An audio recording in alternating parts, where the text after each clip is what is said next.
Assalamualaikum warahmatullahi wabarakatuh dan semangat pagi. Dewasa ini kendaraan listrik sudah banyak melaju di jalan-jalan kota Jakarta dan tentu kota-kota besar lainnya di Indonesia. Ini adalah awal yang baik untuk menurunkan emisi karbon pada sektor transportasi dan energi.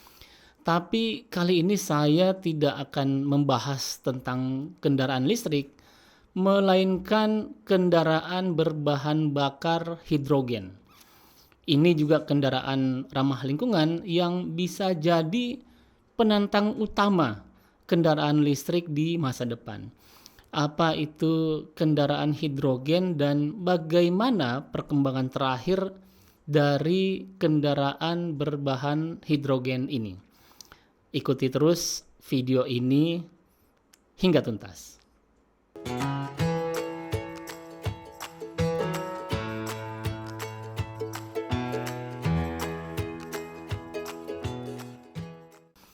Sumber utama hidrogen adalah air dengan rumus kimianya yang terkenal, H2O. Jadi, energi hidrogen diperoleh dengan memisahkan H2O menjadi hidrogen dan oksigen melalui proses yang disebut dengan elektrolisis. Nah, hidrogen yang dihasilkan dari proses elektrolisis inilah yang kemudian menjadi bahan bakar. Lembaga Antariksa Amerika Serikat, yaitu NASA, telah menggunakan hidrogen cair sebagai bahan bakar pesawat luar angkasa sejak tahun 1960-an. Ada beberapa alasan kenapa hidrogen cair menjadi pilihan bahan bakar pesawat luar angkasa.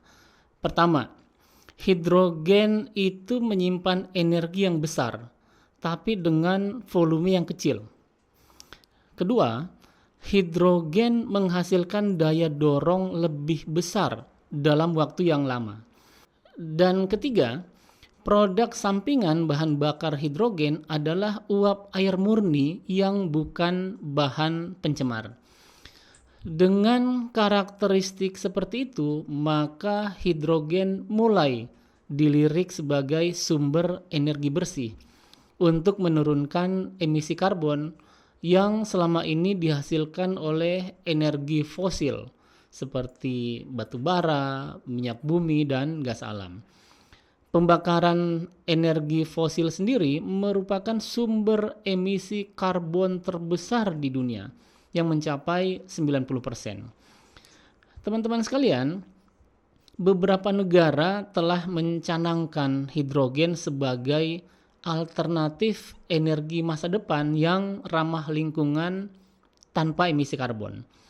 Jepang misalnya pada tahun 2017 meluncurkan kebijakan strategi hidrogen untuk masa depan yang kemudian diikuti dengan pembangunan stasiun pengisian hidrogen dan proyek-proyek demonstrasi untuk menguji berbagai aplikasi hidrogen, mulai dari transportasi hingga penyimpanan energi.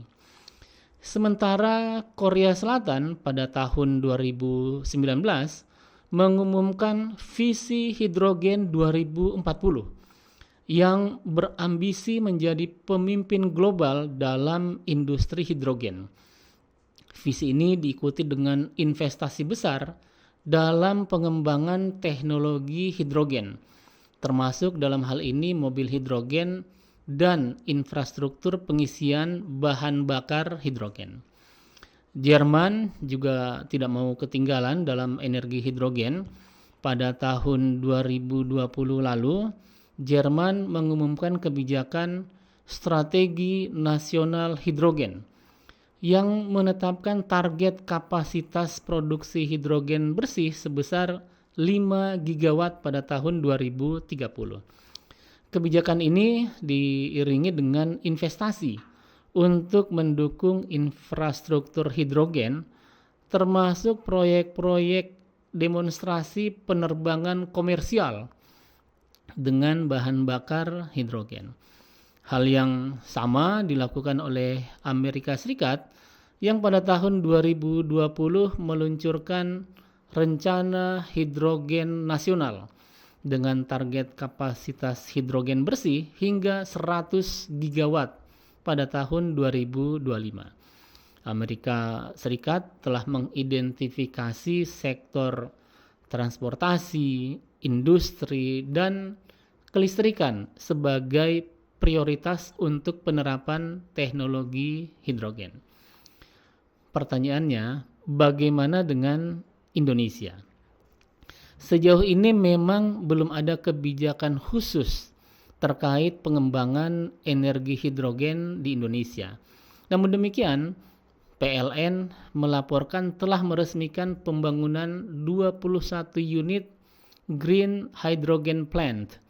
Dukungan kebijakan pemerintah untuk mengembangkan energi hidrogen memang diperlukan untuk mendobrak berbagai tantangan energi hidrogen. Salah satu tantangan yang perlu diatasi adalah nilai investasi yang masih cukup mahal, terutama jika dibandingkan dengan energi fosil. Investasi besar diperlukan itu untuk membangun infrastruktur pendukung, baik untuk produksi, penyimpanan, distribusi, hingga pemanfaatan energi hidrogen secara massal.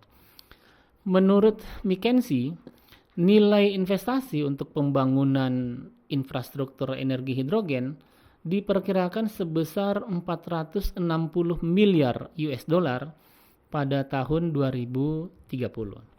Teman-teman sekalian, meskipun tantangan yang dihadapi cukup besar, tapi beberapa perusahaan mobil telah memproduksi model mobil hidrogen seperti BMW, Toyota, Honda, dan Hyundai.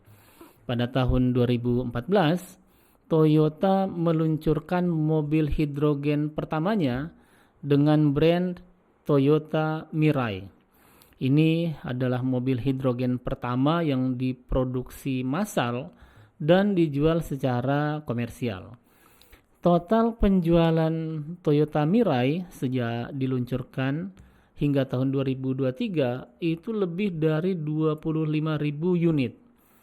Toyota Mirai generasi pertama mampu menempuh jarak 500 km.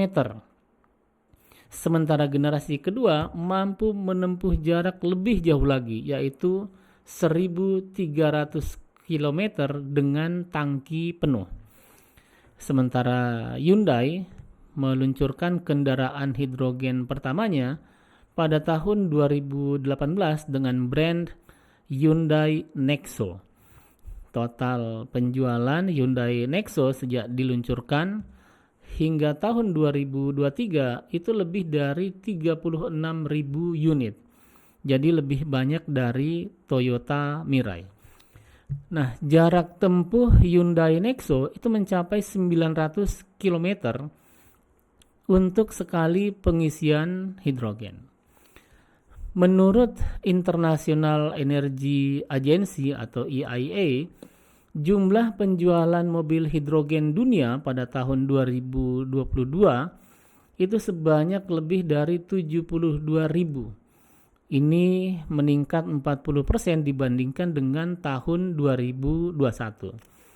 Pangsa pasar terbesar mobil hidrogen terdapat di Korea Selatan, ini mencapai 40%, disusul Amerika Serikat dan Cina yang masing-masing sekitar 20%.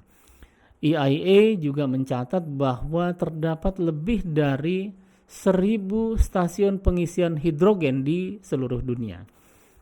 Negara yang memiliki stasiun pengisian hidrogen terbanyak adalah Cina yang mencapai 31%, disusul dengan Korea Selatan, Jepang, Jerman, dan Amerika Serikat.